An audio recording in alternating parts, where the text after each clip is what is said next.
Bismillahirrahmanirrahim. Assalamualaikum warahmatullahi wabarakatuh. Waalaikumsalam warahmatullahi wabarakatuh. Perkenalkan, nama saya Denny Kurniawan. Saya sehari-hari bekerja di Puskesmas Sekongkang. Di sini saya akan melakukan penyuluhan sebagai tugas kuliah saya yang berjudul nyeri bahu. Jadi minta waktunya sekitar 10 menit ya Bapak-bapak Ibu-ibu. Setuju?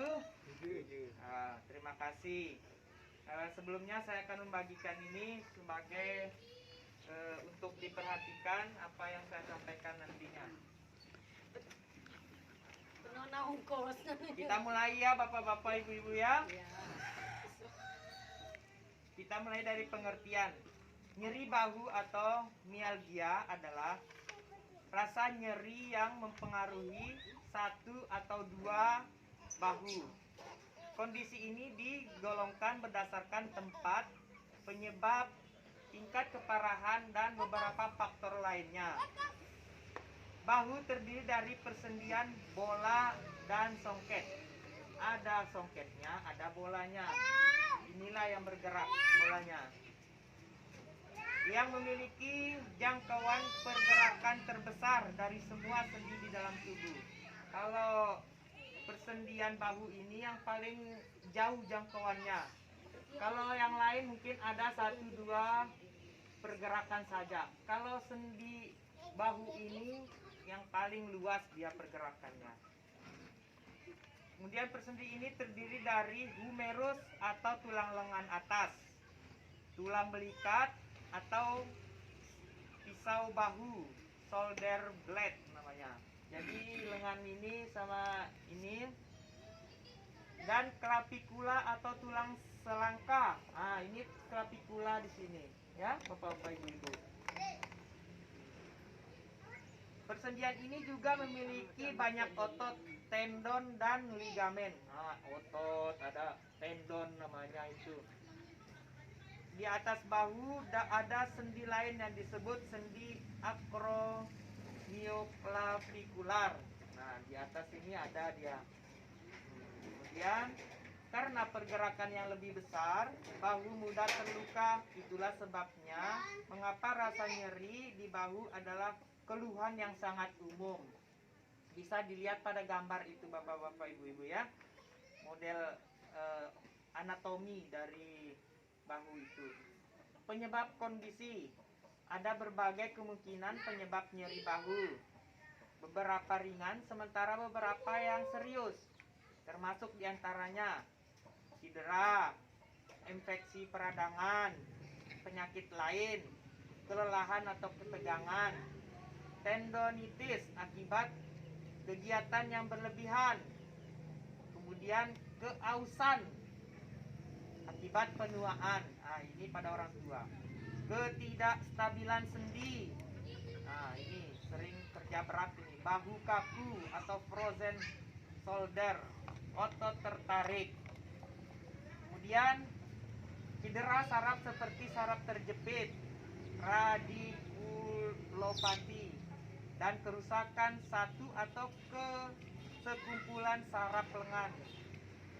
Penyebab paling sering saat jatuh, kumpulan ke bahu atau lengan atas, memutar, membungkuk, atau perlepasan sambungan bahu. Kondisi ini sering terjadi selama kerja atau kegiatan olahraga dan kecelakaan.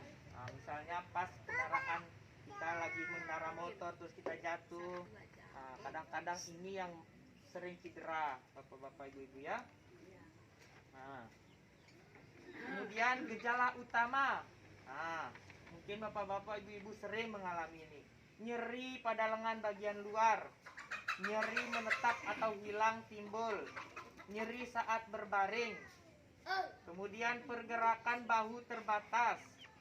Kadang-kadang ada kemerahan, kalau sampai parah itu pembengkakan, baal, dan rasa hangat. Kadang-kadang ya, rasa tidak nyaman biasanya pada bahu itu. Faktor risiko, proses penuaan, usia, 50 tahun ke atas. Nah, jadi kalau usia yang sudah 50 tahun ke atas itu banyak sudah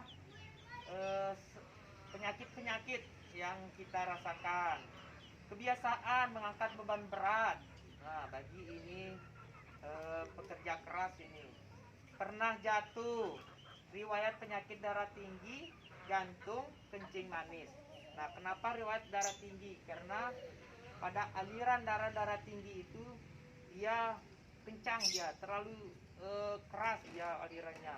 Kemudian jantung juga sama. Kencing manis juga, karena itu komplikasi bisa menyebabkan sarafnya di sini sehingga menjadi nyeri di bahu. Kemudian penanganannya.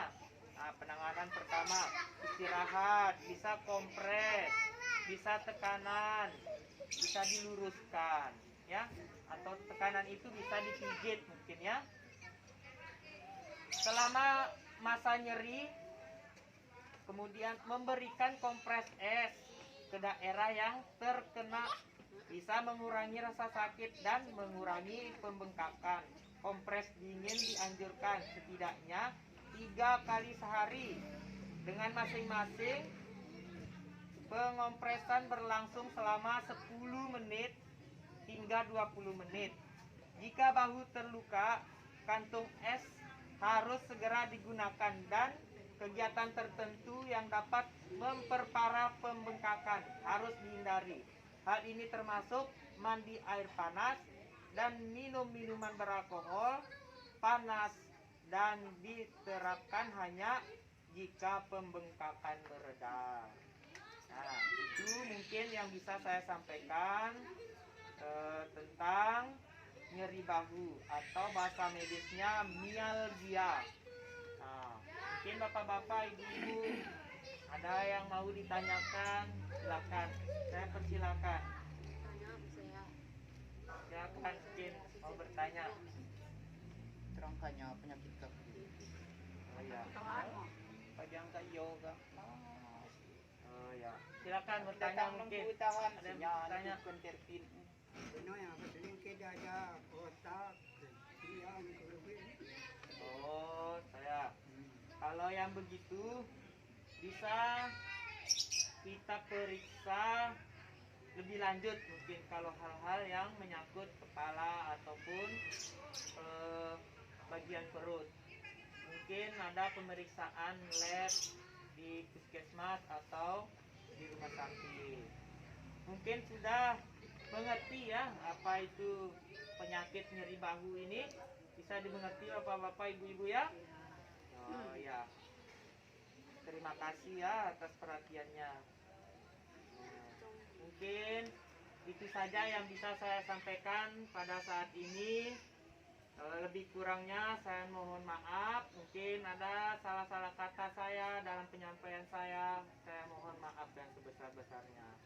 Sekali lagi saya ucapkan terima kasih atas waktunya telah mendengarkan penyuluhan yang telah saya sampaikan ini.